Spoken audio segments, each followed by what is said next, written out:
प्रयागराज के लेटे हुए हनुमान जी की कथा विविध जनश्रुतियों एवं कपोल कल्पित तथा मनगढ़ंत कथाओं के अनुसार कहानियाँ खड़ी होती रहती हैं। इनमें से कुछ तो सत्य होती हैं, किंतु कुछ का तो कोई आधार ही नहीं होता।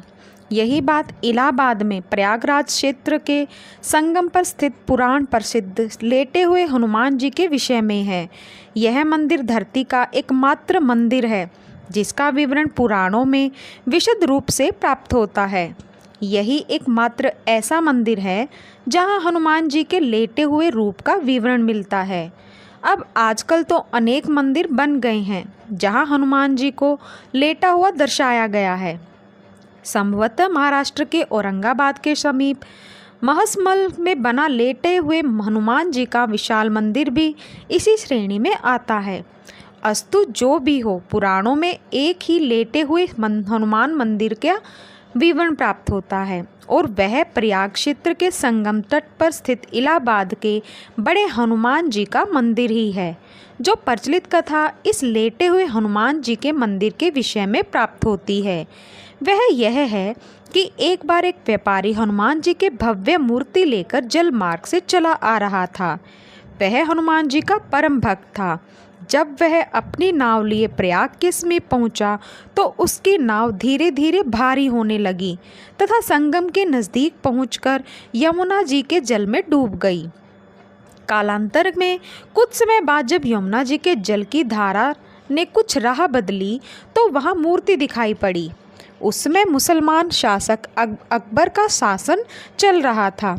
उसने हिंदुओं का दिल जीतने तथा अंदर से इस इच्छा से कि यदि वास्तव में हनुमान जी इतने प्रभावशाली हैं तो वह मेरी रक्षा करेंगे, यह सोचकर उनकी स्थापना अपने किले के समीप ही करवा दी। किंतु यह निराधार ही लगता है, क्योंकि पुराणों की रचना वेद व्यास ने की थी जिनका काल द्वापर युग में आता है। इसके विपरीत अकबर का शासन 14वीं शताब्दी में आता है। अकबर के शासन के बहुत पहले पुराणों की रचना हो चुकी थी, अतः यह कथा अवश्य ही कपोल कल्पित मनगढ़ंत या एक समुदाय विशेष की तुष्टिकरण का मायावी जाल ही हो सकता है। तो सबसे ज़्यादा तार्किक, प्रमाणिक एवं प्रासंगिक कथा इसके विषय में जनश्रुतियों के आधार पर प्राप्त होती है। वह यह है कि राम अवतार में अर्थात त्रेता युग में जब हनुमान जी अपने गुरु सूर्य देव से अपनी शिक्षा दीक्षा पूरी करके विदा होते समय गुरु दक्षिणा की बात चली। भगवान सूर्य ने हनुमान जी से कहा कि जब समय आएगा तो वो दक्षिणा मांग लेंगे। हनुमान जी मान गए, किंतु फिर भी तत्काल में हनुमान जी के बहुत जोर देने पर भगवान सूर्य ने कहा कि मेरे वंश में अवतरित अयोध्या के राजा दशरथ के पुत्र राम अपने भाई लक्ष्मण एवं पत्नी सीता के साथ प्रारब्ध के भोग के कारण वनवास को प्राप्त हुए हैं। वन में उन्हें कोई कठिनाई ना हो या कोई राक्षस उनको कष्ट ना पहुंचाए, इसका ध्यान रखना। सूर्यदेव की बात सुनकर हनुमान जी अयोध्या की तरफ प्रस्थान हो गए। भगवान सोचे कि यदि हनुमान ही सब राक्षसों का संहार कर डालेंगे तो मेरे अवतार का उद्देश्य समाप्त हो जाएगा। अतः उन्होंने माया को प्रेरित किया कि हनुमान को घोर निद्रा में डाल दो। भगवान का आदेश प्राप्त कर माया उधर चली जिस तरफ से हनुमान जी आ रहे थे। इधर हनुमान जी जब चलते हुए गंगा के तट पर पहुँचे तब तक भगवान सूर्य अस्त हो चुके थे।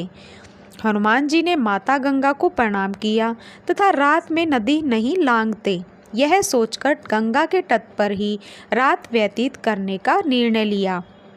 हनुमान जी के हृदय में अपने गुरु की आज्ञा पालन का संदेश उमड़ रहा था, अतः उन्हें नींद भी नहीं आ रही थी। अतः वह आसन लगाकर ध्यानस्थ हो विचार मग्न हो गए। इधर माया ने जब उन्हें ध्यानस्थ देखा तो वह डर गई, क्योंकि यदि प्रातःकाल हो गया तो हनुमान जी अयोध्या पहुंच जाएंगे और प्रण के दृढ़ निश्चय हनुमान जी अपना कार्य प्रारंभ कर देंगे। अचानक हनुमान जी का ध्यान टूटा। उन्होंने सोचा क्यों न रात सत्संग में बिताई जाए। यह सोचकर वह ऋषि भारद्वाज के आश्रम की तरफ चल पड़े। अब माया और भी निराश हो गई। हनुमान जी भारद्वाज ऋषि के आश्रम पहुँचे। वहाँ वेद पुराण का व्याख्यान चल रहा था। हनुमान जी वहीं बैठकर कथा सुनने लगे।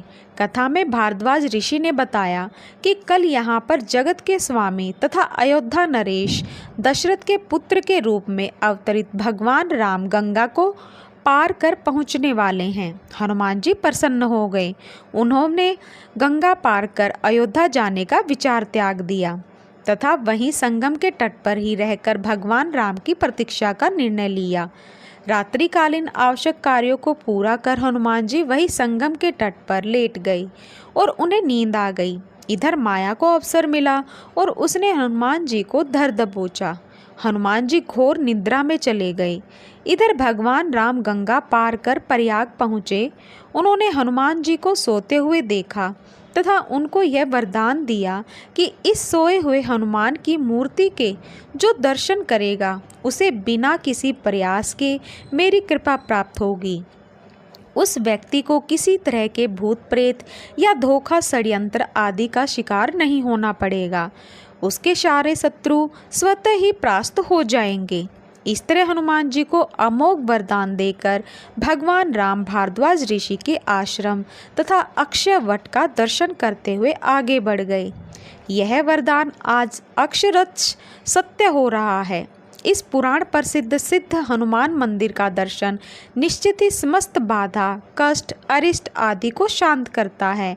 इधर प्रातःकाल जब गंगा देवी ने देखा कि एक प्राणी उनकी तरफ ही पांव फैलाकर सो रहा है तो उन्होंने अपने आप को अपमानित महसूस करते हुए हनुमान जी को डुबो दिया। सूर्यदेव ने जब प्रातःकाल अपने शिष्य हनुमान की यह दशा देखी तो उन्होंने गंगा को शाप दिया कि तुम्हारा हृदय मैला है, जो अज्ञानवश तूने एक सीधे साधे प्राणी को दंड दिया। तेरा सम्मान करते हुए हनुमान ने रात में तुम्हारे ऊपर से होकर गुजरना अच्छा नहीं समझा और तुम दुर्बुद्धि उसे शाप दे बैठी। जा, आज से तू प्राणियों के मरे शरीर एवं गंदगी ढोने वाली हो जाओ। गंगा नदी के दूषित होने से संसार के समस्त देव संबंधी एवं शुभ कार्य बाधित होने लगे। तब समस्त देवताओं ने मिलकर भगवान सूर्यदेव की पूजा की। तब भगवान सूर्यदेव ने कहा कि जा गंगे, तेरे जल के ऊपर मेरे किरणों के पड़ते ही तुम्हारे जल की पवित्रता बढ़ जाएगी तथा तुम्हारे जल में से मेरा किया गया सत्वन पूजन कोटि गुना फल देने वाला होगा। भगवान सूर्य के कहने पर गंगा ने कहा कि हनुमान चतुर्मास व्यतीत होते ही पुनः भगवान राम की सेवा में उपस्थित हो जाएंगे। तब तक हनुमान जी की किष्किंधा पर्वत पर सुग्रीव की सेना में लगे रहें। चतुर्मास बीतने पर भगवान राम सीता की खोज करते हुए किष्किंधा पर्वत पर पहुँचे। वहां पर उनकी मुलाकात भगवान राम से हुई। अस्तु कालांतर में जब मुगल शासन के दौरान अकबर के समय में जब बादशाह अकबर ने उस सिद्धू तपोभूमि को अपने किले के रूप में परिवर्तित करना प्रारंभ किया, तब उसके दीवार की ही सीध में सोए हुए हनुमान का मंदिर पड़ गया। उसने तत्कालीन हिंदू धर्म गुरुओं एवं पंडितों को रुपए पैसे का लोभ देकर तथा डरा धमका कर उस सोए हनुमान जी के मंदिर को अन्यत्र स्थापित करवाने के लिए राजी किया। हनुमान जी की मूर्ति की खुदाई होने लगी। जब समूची मूर्ति की खुदाई नीचे से कर ली गई तब उसे उठाए जाने लगा। तब लगातार कोशिश के बावजूद भी मूर्ति नहीं उठी। तब उसे भारी सामान उठाने वाली मशीन से उठाने की कोशिश की जाने लगी। जो जो उस मूर्ति को उठाने की कोशिश की गई वैसे वैसे मूर्ति और भी नीचे धंसती चली गई। अंत में डर कर अकबर ने उस मंदिर को हटवाने का काम बंद करा दिया तथा डर के मारे उसने हनुमान जी की बड़ी पूजा आराधना की। आज भी उसके उतने बड़े भव्य किले की दीवार हनुमान जी के मंदिर की तरफ टेढ़ी ही है। एक मान्यता और है इस मंदिर के बारे में। इस मान्यता के पीछे भगवान राम भक्त हनुमान के पुनर्जन्म की कथा जुड़ी हुई है।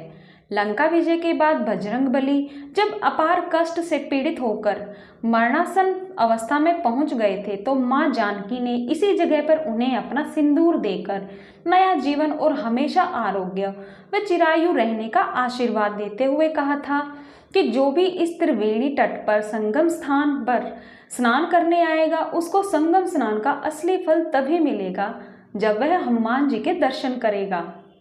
यहाँ स्थापित हनुमान जी की अनूठी प्रतिमा का प्रयाग का कोतवाल होने का दर्जा भी हासिल है। आमतौर पर जहाँ दूसरे मंदिरों में प्रतिमाएं सीधी खड़ी होती हैं, वहीं इस मंदिर में लेटे हुए बजरंग बली की पूजा होती है। पौराणिक कथाओं के अनुसार लंका विजय के बाद भगवान राम जब संगम स्नान कर भारद्वाज ऋषि से आशीर्वाद लेने प्रयाग आए तो उनके सबसे प्रिय भक्त हनुमान इसी जगह पर शारीरिक कष्ट से पीड़ित होकर मूर्छित हो गए। पवन पुत्र को मरणासन देख मां जानकी ने उन्हें अपनी सुहाग के प्रतीक सिंदूर से नई जिंदगी दी और हमेशा स्वस्थ व आरोग्य रहने का आशीर्वाद प्रदान किया। मां जानकी द्वारा सिंदूर से जीवन देने की वजह से बजरंग बली को सिंदूर चढ़ाए जाने की परंपरा है। संगम आने वाले हर एक श्रद्धालु यहाँ सिंदूर चढ़ाने और हनुमान जी के दर्शन को जरूर पहुँचता है। बजरंग बली के लेटे हुए मंदिर में पूजा अर्चना के लिए यूं तो हर रोज ही देश के कोने कोने से हजारों भक्त आते हैं, लेकिन मंदिर के महंत आनंद गिरी महाराज के अनुसार राष्ट्रपति पिता महात्मा गांधी के साथ साथ पंडित नेहरू, इंदिरा गांधी, राजीव गांधी, सरदार वल्लभ भाई पटेल और चंद्रशेखर आजाद जैसे तमाम विभूतियों ने अपने सर को यहाँ झुकाया, पूजन किया और अपने लिए, अपने देश के लिए मनोकामना मांगी। यह कहा जाता है कि यहाँ मांगी गई मनोकामना अक्सर पूरी होती है। आरोग्य व अन्य कामनाओं के पूरा होने पर हर मंगलवार और शनिवार को यहाँ मन्नत पूरी होने पर झंडा निशान चढ़ाने के लिए लोग जुलूस की शक्ल में गाजे बाजे के साथ आते हैं। मंदिर में कदम रखते ही श्रद्धालुओं को अजीब सी सुखद अनुभूति होती है। भक्तों का मानना है कि ऐसे प्रतिमा पूरे विश्व में कहीं मौजूद नहीं है। इलाहाबाद में संगम के निकट स्थित यह मंदिर उत्तर भारत के मंदिरों में अद्वितीय है।